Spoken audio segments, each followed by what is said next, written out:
Era extraño. Todo el viaje lo había pasado solo. No había visto una sola persona en el autobús. Hoy quería visitar a mi amigo Tomás. Tomás siempre se iba a la misma fecha a su hogar, justo cuando nosotros estábamos teniendo una fiesta en la universidad. Me daba mucha pena, ya que Tomás nunca daba ninguna explicación y parecía siempre muy triste, y no entendía por qué. Había estado muchas veces en su hogar y quería saber el porqué de ello. Al fin y al cabo estábamos en vacaciones, dentro de poco iba a ser Halloween, así que yo quería saber el porqué de esto. Me acordaba que siempre me decía que estaba solo en su casa, que tenía unos abuelos maternos que antes le visitaban de vez en cuando, pero los pobres, por edad obviamente, ya no podían viajar, así que ahora él, ya siendo mayor, tenía que estar solo en su hogar. Sí, vale, teníamos 20 años, aún así, como amigo me dolía verlo tan solo, imaginar los años nuevos, la Navidad ya solo, porque sus padres no estaban y sus abuelos no podían viajar, así que iba a aprovechar este viaje no solamente para hacerle compañía en Halloween, sino que además iba a invitarle a Año Nuevo y a Navidad a pasarlo con mi familia. ¿Qué importaba? Al fin de cuentas iba a tener la casa suya cerrada. Mi destino, Deepwood. Sí, el nombre es un poco cliché de un pueblo que está en las montañas y entre bosques. Aún así, hacía honor. Era un pueblo bastante pequeño con un riachuelo que pasaba por medio. Y lo mejor es que estaba plagado de abedules, mi árbol favorito. Me enamoraba muchísimo esas hojas naranjas y rojas que caían poco a poco en otoño, y las curvas que serpenteaban una a una más profunda que la anterior. Me daba cuenta no solamente de la gran maestría del conductor, sino de su tez seria. No entendía por qué estaba tan serio. Sí, entendía que tenía que estar atento al camino, pero no, la preocupación venía de otro lugar. Así que, siendo solamente el único pasajero, y aburriéndome de sobremanera porque en ese lugar no había cobertura en el móvil, decidí ir a hablar con él. El hombre parecía agradecido porque estaba sumido en unos pensamientos que parecían torturarlo. ¿A qué viene esa cara tan larga?, le dije en tono de broma, para así romper un poco el hielo entre los dos. Él me miró con una forzada sonrisa y me dijo casi clemente: «Muchacho, has elegido una época bastante mala de venir a este lugar. Este lugar es un gran atractivo turístico para aquellos que aman la madera, el tema del arte de la madera, la escultura en madera y todo lo que esté relacionado con ella. Es un pequeño pueblo pintoresco clavado en el tiempo. Pero no solamente eso está clavado en el tiempo, sino también sus tradiciones, muy ancestrales. Mi padre era de este pueblo, pero por suerte mi madre y yo vivimos en otro. Siempre en la misma fecha mi padre tenía que volver al pueblo. Parecía ser que toda persona nacida en ese pueblo en esta fecha tiene que volver. ¿Sabes por qué? Hay una tradición que dice que tienes que estar aquí. De lo contrario, una sombra vendrá y se llevará tu alma sin dejar rastro de algún indicio de violencia. Esto es algo que está tan arraigado a la sangre de la gente de este lugar que nunca se han planteado siquiera desobedecer esta regla. Mi padre, hasta el día de su muerte, incluso cuando ya no podía ni andar e iba en silla de ruedas, iba de vuelta al municipio, igual que un ave migratoria. Pero más allá de eso yo no lo sé. Lo único que puedo decirte es que este día, a mí, haciendo esta ruta todas las semanas, puedo concretar que me da mala espina. No lo sé, es una sensación de agobio y de malestar, como si algo malo estuviese a punto de suceder. No sé cómo explicarlo. Llámalo sexto sentido. Y bueno, si no crees en esto, por lo menos no te burles de mí, joven. Pero bueno, ¿qué te trae a ti en esta fecha aquí? Tenemos todavía 2 horas de viaje, así que, bueno, podemos entretenernos el uno al otro. Le expliqué el motivo de mi visita, que siempre me daba tristeza el hecho de Tomás estar solo, el destino de él, y obviamente también le hablé un poco de la universidad. Al fin y al cabo estábamos en último año y yo había estudiado ingeniería medioambiental. Y sí, es una carrera que no tiene mucha salida en la actualidad. Sin embargo, sabía que siempre había plazas en Deepwood, así que quería prospectar el lugar y pregunté más cosas al conductor, que parecía encantado y también conocedor de las costumbres del lugar. Por una parte, estaba triste, ya que Thomas no me había dicho nunca muchos detalles de su lugar de origen, y eso me entristecía, ya que parecía tener muchas costumbres, y todas las veces que había venido a este lugar nunca lo había explorado. parecía ser muy interesante y sobre todo me parecía interesante para hacer las prácticas aquí. Entre charla y charla, el conductor también me comentó varias cosas curiosas del lugar. Gente que en este día desaparecía, gente que este día se volvía loca, o gente que aparecía colgada de árboles. Partes de ellas, después de este día, parecía ser un lugar muy tranquilo salvo solo este día. Un lugar que tenía apenas 2000 habitantes y que antes tenía muchos más. Parecía ser un lugar que antes tenía una población alrededor de 10.000 habitantes y con el tiempo se redujo a esto. Parecía ser que la gente se unía en matrimonio con gente fuera del pueblo aposta solamente para que sus vínculos estén creados fuera de este lugar y toda su descendencia también esté fuera de este lugar. De ahí el ejemplo mismo del conductor. Aunque no dio tiempo a más, ya que habíamos llegado a la estación. La estación estaba muy vacía. Solamente un tranquilo trabajador estaba en la oficina de la estación de autobuses rellenando documentos como un autómata. El conductor, sin embargo, antes de bajar del autobús, me agarró el brazo por la espalda y casi apretándomelo hasta el punto de hacerme daño, me dijo con un tono serio: «Me has caído muy bien, muchacho, pero no creo que volvamos a vernos. Aún así, te deseo la mayor de las suertes, y si has sobrevivido, por favor, sal al mundo exterior y di qué pasa en este lugar». Yo asentí bastante nervioso y luego me bajé del autobús. Me acerqué poco a poco a la oficina y el hombre, que estaba antes casi aletargado, me miró con un tono sorprendido, casi en shock. Luego me dirigió la palabra y con una voz temblorosa me dijo: Bienvenido, joven. ¿Qué hace usted en esta fecha aquí? ¿Ha venido a visitar a alguien?» Yo asentí y el hombre dijo que obviamente que iba a ser por esta razón. En este día nunca venía ningún turista. Me preguntó a qué persona buscaba en el pueblo y yo le dije el nombre y apellido de mi amigo. Él parecía reconocerlo y me dio una indicación del lugar. Pareció bastante triste y antes de darme la vuelta añadió: «No creo que haya sido muy buena idea que vengas en esta fecha, muchacho, pero creo que tu amigo lo agradecerá. Lleva bastantes años solo y bueno, un poco de compañía en una noche como la que va a venir es siempre de agradecer». Yo asentí y de manera casi asustada me fui alejando del lugar. No sabía por qué todo el mundo estaba tan obsesionado con ese lugar y el miedo a qué venía. Me parecía simplemente superstición de pueblerinos. Sí, es un poco cruel, pero no era la primera vez que gente muy apartada de la sociedad tenían costumbres muy extrañas sin fundamento alguno. Decidí ignorarlo y me alejé poco a poco de la estación para encontrar que la casa de Thomas no estaba muy lejos de la misma. Solo había andado unos 15 minutos. Siempre venía en su coche, así que no sabía muy bien el trayecto y obviamente no sabía qué tan lejos estaba su hogar de la estación. Y ahí estaba, su viejo hogar, lleno de enredaderas y bastante suciedad, ya que Thomas no era el hombre más limpio y obviamente el que pasase más tiempo en su casa.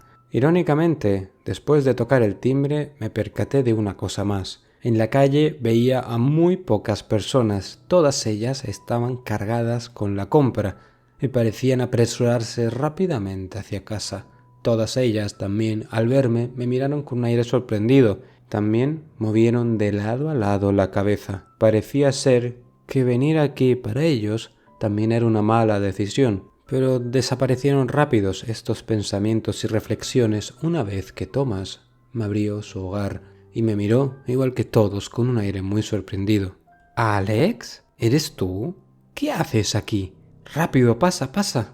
Rápidamente cogió mi mochila y la pequeña maleta que traía y me metieron rápido en el hogar, mirando y prospectando la zona para ver si alguien me había visto. Obviamente había algunos vecinos que le miraron fijamente e hicieron gesto con la cabeza de un lado a lado, dando a entender, a mi forma de ver, la desaprobación de darme cobijo a mí en ese día tan extraño. Ya no pude aguantar más y le pregunté a Alex: «Alex, había venido aquí para que no pases las Navidades ni tampoco el Halloween solo, pero todo el mundo me decía que este lugar, este día era muy extraño. ¿Por qué? ¿Qué es lo que está pasando aquí?» Es difícil de explicar, de verdad. Es muy difícil de explicar, Alex.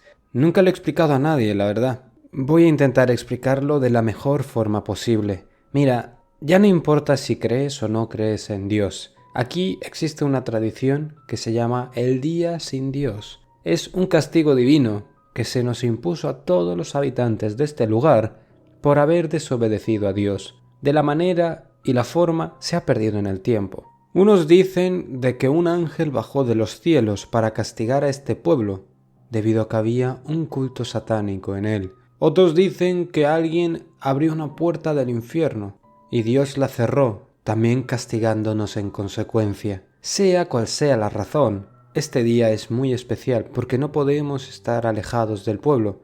La leyenda de que si no estás en el pueblo, una vez siendo este día, y de que la muerte o una sombra vendrá por ti, es cierto.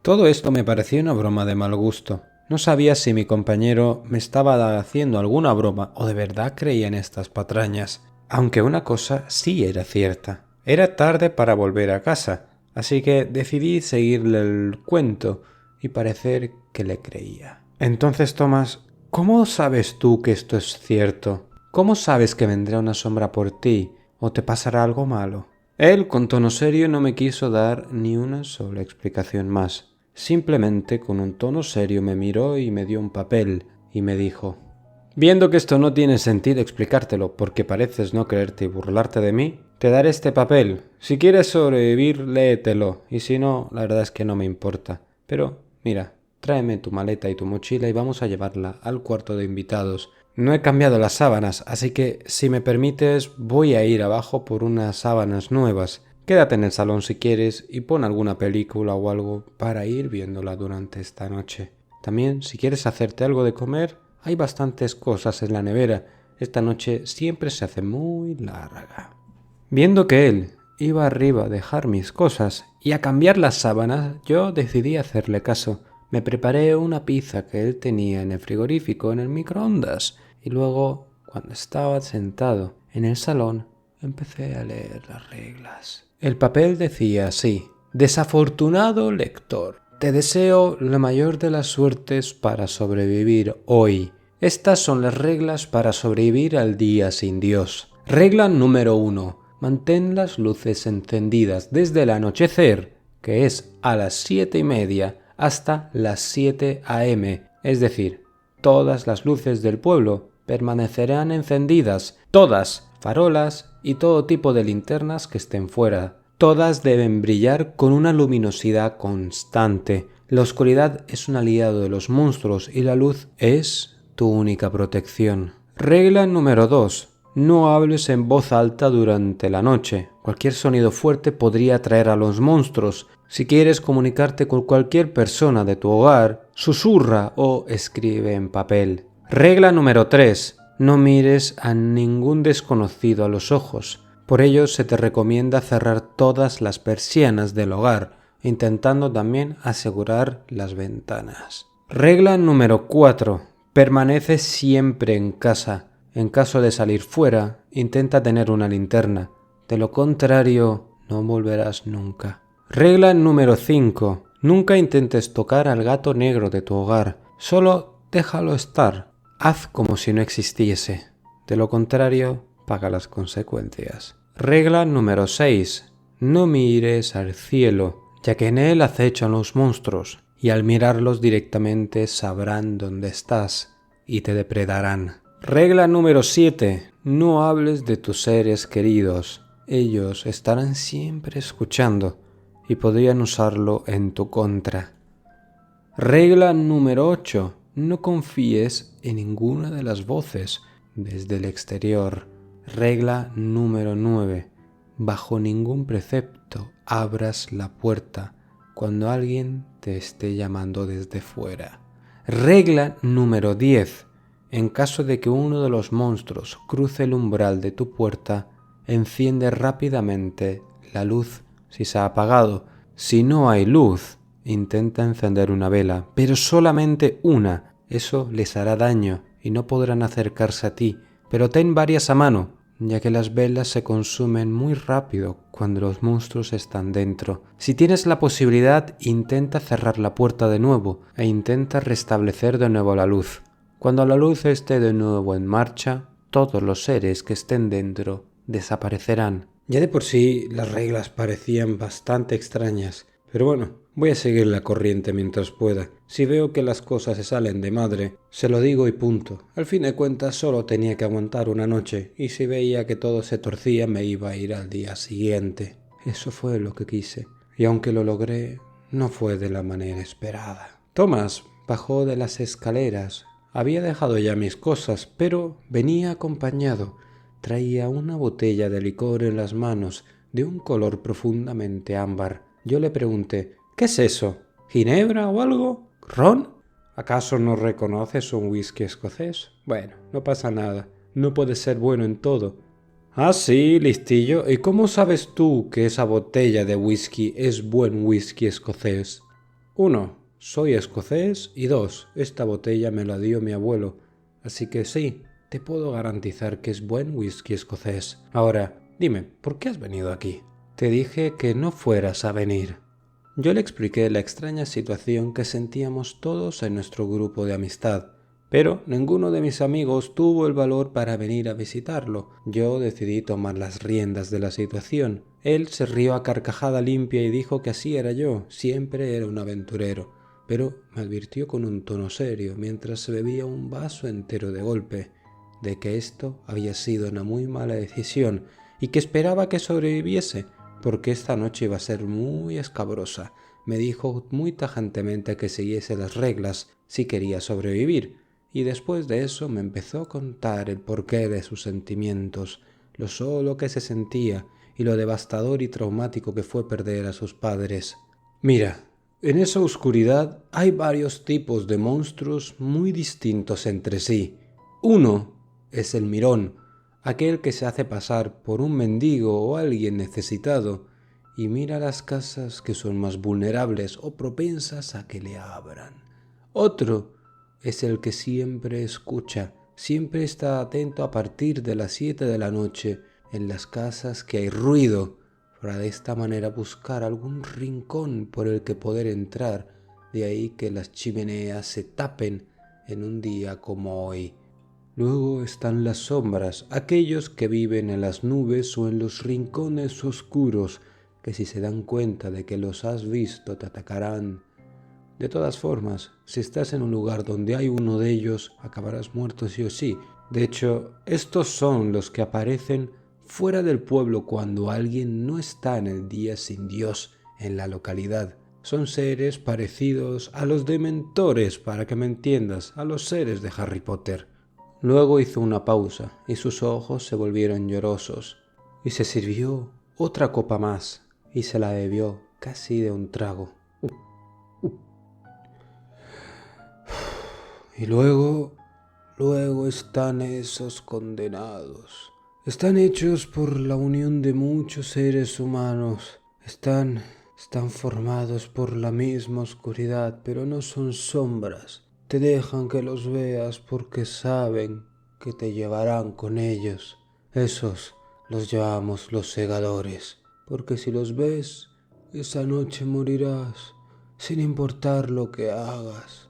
Así murió mi madre, y eso volvió loco a mi padre, y por eso decidió no volver a la localidad nunca más y dejar que una de las sombras se lo lleve. Creo que yo también haré lo mismo algún día. Tras las 3 copas de whisky que se había bebido casi seguidas, parecía que le estaban subiendo muy rápido a la cabeza. Él, a diferencia mía, no había comido mucho, y se notaba que incluso antes de que yo llegase a su hogar ya estaba bebiendo alguna cosa, así que cayó casi en 10 minutos, dormido muy profundamente. Yo decidí estar alerta, por si acaso revisé todo, pero fue en vano, ya que el previsor lo había revisado y puesto todo en orden. La hora ya había llegado, eran las 7 y en ese lugar anochecía de una manera muy fuerte. Era tal la oscuridad que apenas se veía las propias farolas. Era como si la propia oscuridad fuese una especie de niebla, pero en vez de ser clara y gris era oscura. La luz parecía ser devorada por la propia oscuridad, como si fuese algo inteligente. Y entonces fue cuando lo vi, un niño en la calle. Estaba corriendo de un lugar a otro, buscando a alguien. Parecía llorar, y en ese momento mi corazón se paró. Bajé rápidamente a las escaleras del primer piso, que es donde me encontraba, para abrir la puerta y darle cobijo. No podía permitir que el niño estuviese fuera a esas horas, pero justo cuando estaba por tocar el pomo, sentí una fuerte mano que me cogía del cuello. «No des un maldito paso más o te rompo el cuello». «¿Qué es lo que te acabo de decir?» Pero Tomás, el niño necesita ayuda». ¿Ah, sí? ¿Qué niño? Yo no veo a ningún niño. Mira de nuevo. Él me soltó el agarre y yo miré por la mirilla. No había ningún niño. Sin embargo, había una figura oscura que estaba alejada de la luz de la farola. Se veían escasamente sus pies, y entonces de manera antinatural volvió a sumergirse en la oscuridad a una velocidad atronadora. Bueno, Alex, felicidades. Ahora nos has puesto en la mira de un mirón. Nunca mejor dicho. Gracias por hacer este día un poquito más complicado. ¿No entiendes por qué pongo las cortinas en la ventana? Es para que no se vea el exterior. Creo que es un poquito obvio.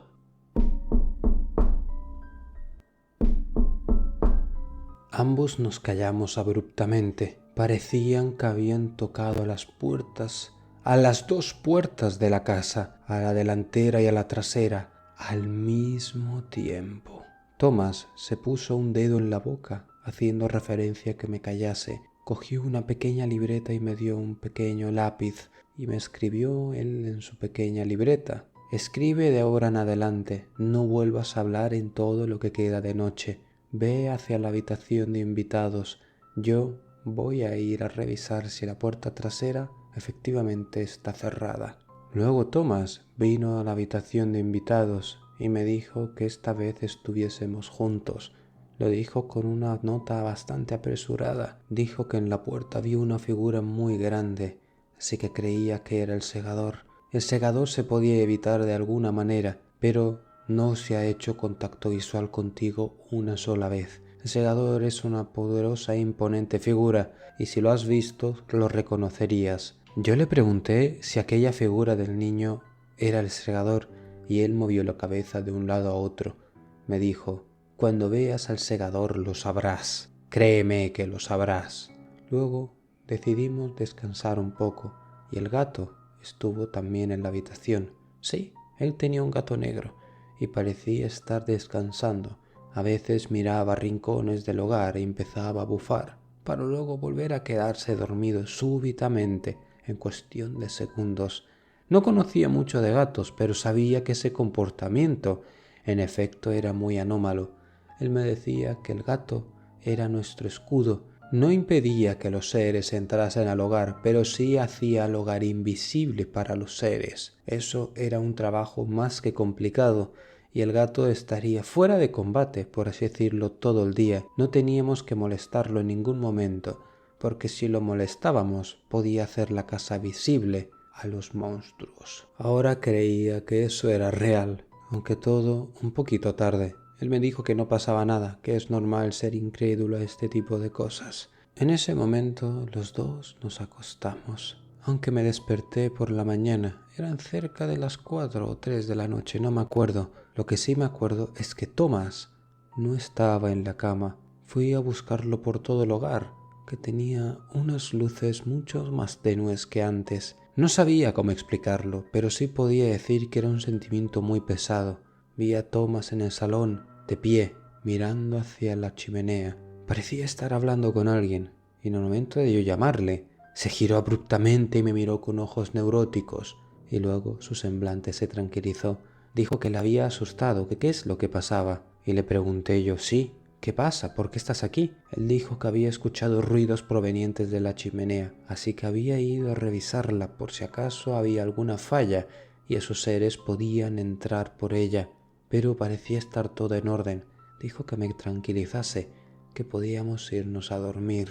Y así lo hice, aunque algo dentro de mí se despertó y me hizo sobrevivir ese día, ya que le dije: «¿Te importa si duermo solo?». Él se quedó serio mirándome y me dijo: «Claro», en mayúsculas en su libreta. Lo hacía parecer como si estuviese sospechando de mí de alguna manera, pero era al revés.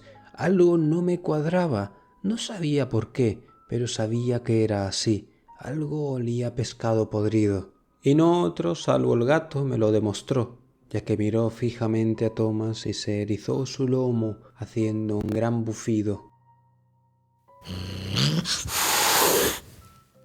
En ese momento Thomas frunció el ceño y sus ojos se volvieron negros. Maldito gato. Si no me hubieses descubierto, esto habría sido mucho más sencillo. Thomas se puso a perseguir al gato intentando atraparlo y éste se escondía en cada rincón de la casa. Yo no perdí el tiempo y salí corriendo escaleras arriba. Aún entendía por qué las luces se hacían cada vez más tenues. Una de esas criaturas estaba dentro y había tomado posesión de Thomas. Logré llegar arriba y me di cuenta de que podía cerrar fácilmente la puerta. Revisando las cosas de la habitación me di cuenta que tenía 4 velas y había una nota también en la mesa, que eran unas instrucciones en caso de que se fuese la luz, de cómo encender de nuevo el generador. Uno de emergencia que iba a durar toda la noche. Todas las casas lo tenían por si acaso alguien cortaba la luz general de fuera.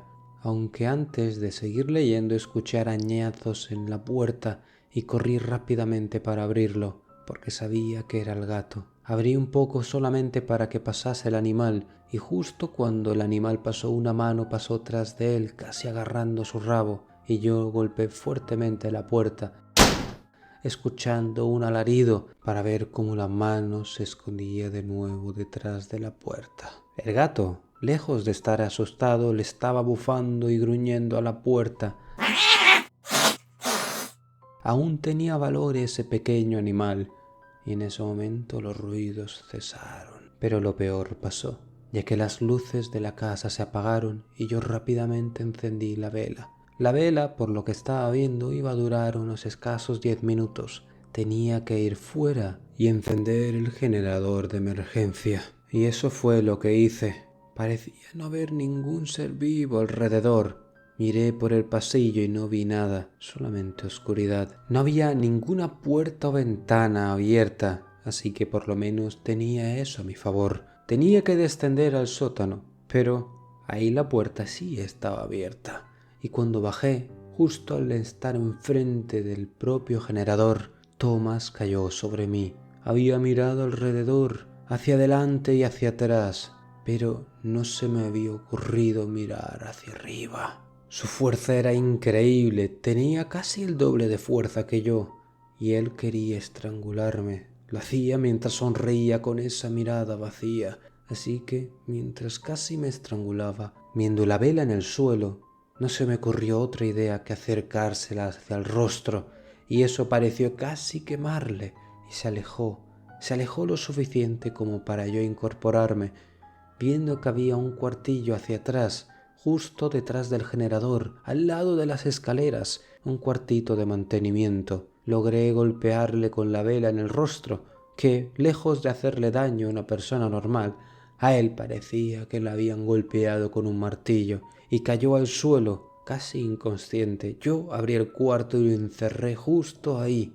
y tuve que soportar cómo daba golpes una y otra vez. Miré a mi alrededor en busca de algo que hiciese palanca para mantenerlo ahí encerrado. Me di cuenta que al abrir el cuartito para guardar a Thomas dentro, había dejado caer el palo de una vieja escoba. Tenía que bastar, de lo contrario mi vida iba a acabar ahí mismo. Puse el palo de la escoba y corrí rápidamente hacia el generador. Cogí la palanca y la levanté una vez, y maldije. No se había activado, tenía que hacerlo más de una vez. Pero la puerta estaba casi abriéndose. El palo de la escoba no parecía aguantar mucho más. Y justo cuando estuvo a punto de ceder, las luces se encendieron. Y Thomas no forcejeó más, pero sí gritó y me maldijo. Luego se rió y terminó diciendo una sola frase. Una frase que me iba a acompañar hasta el día de mi maldita muerte.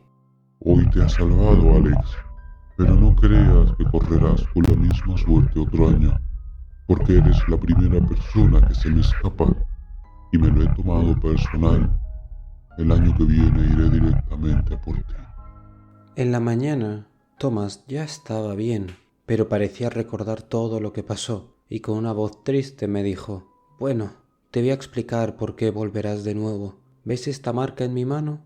Al enseñarme su brazo, me di cuenta que en la palma de su mano había una forma muy extraña. Él me dijo que era una marca característica en todos los habitantes de esa localidad, y luego me dijo que me mirase yo también la palma. Efectivamente, aunque mucho más tenue. Yo maldije y le pregunté que cómo era posible, y él me dijo: «Cualquiera que pueda sobrevivir a la noche también está unido a esta localidad, por eso no aceptamos a ningún turista». Normalmente los turistas sobrevivían y no pasaba nada, pero esa noche nos habíamos topado con el mismo segador y habíamos hecho algo que no había hecho nadie nunca, que es escapar.